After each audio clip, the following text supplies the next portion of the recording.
I do want to quickly address the difference between people and the potentials of spiritual warfare.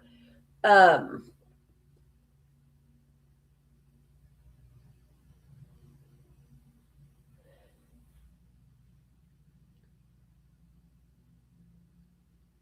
some people might not be experiencing spiritual warfare at this time, yet some people are experiencing heightened levels of spiritual warfare. Why is that?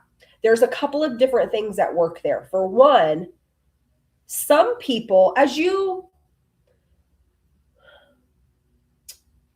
so God tries to teach us a lesson. Okay. When we learn the lesson, we ascend, we go higher, we rise higher. Not some kind of strange mystical ascension, just the process of, I mean, if you're correlating a direction to becoming better, it's not downward, right? It's not behind you, it's forward, it's upward. So the ascension process, okay, just rising higher. It doesn't have to be some mystical, magical ascension thing. It's just the direction of where we rise to, of becoming better, is forward and upward. Okay, so God's teaching us a lesson.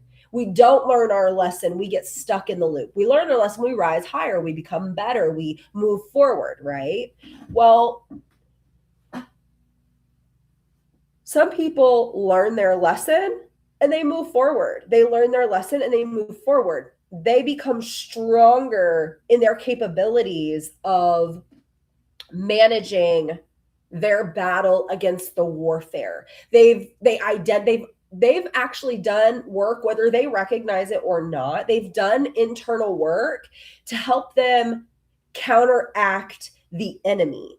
They could have had a different upbringing that altered their toolbox of fighting against the enemy. Like, for example, in myself, something that I struggle with is the enemy had the ability to steal my identity from a young age. And what that means is infiltrating who I was with trauma, and that changed everything about me into a person that I wasn't, and a person that God wasn't calling me to be.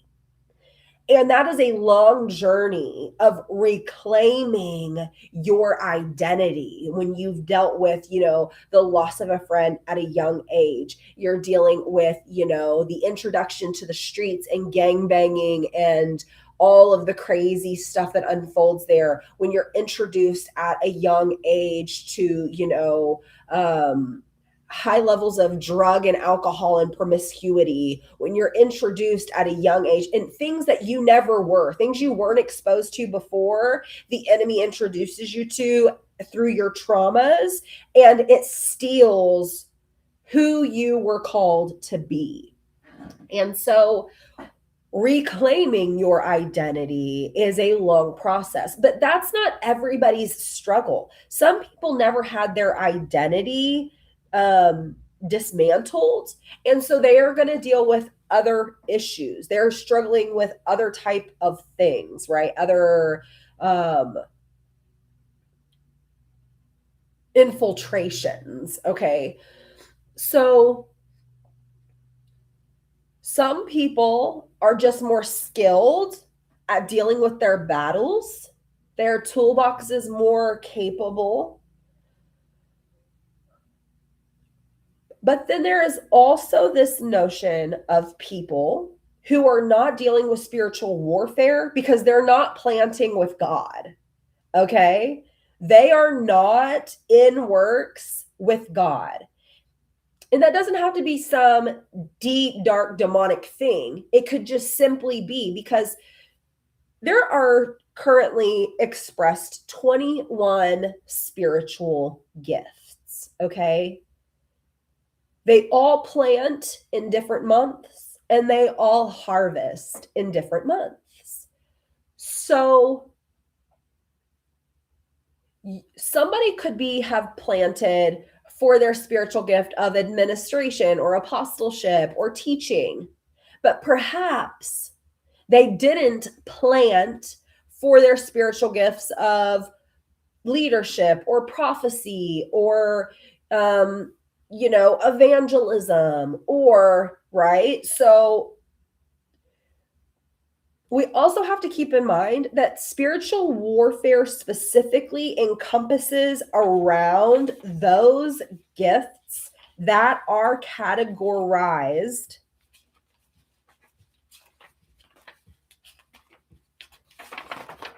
under gifts of worship. That being the spiritual gift of pastorship, leadership, prophecy, apostleship, and studentship. Okay. The other gift categories, such as gift of words, gifts of service, and gifts of power. Oh, so sorry. Excuse me.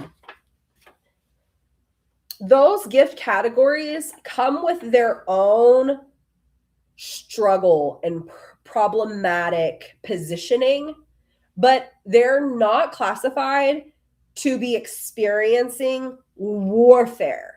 Spiritual warfare is very specific around the gifts of worship.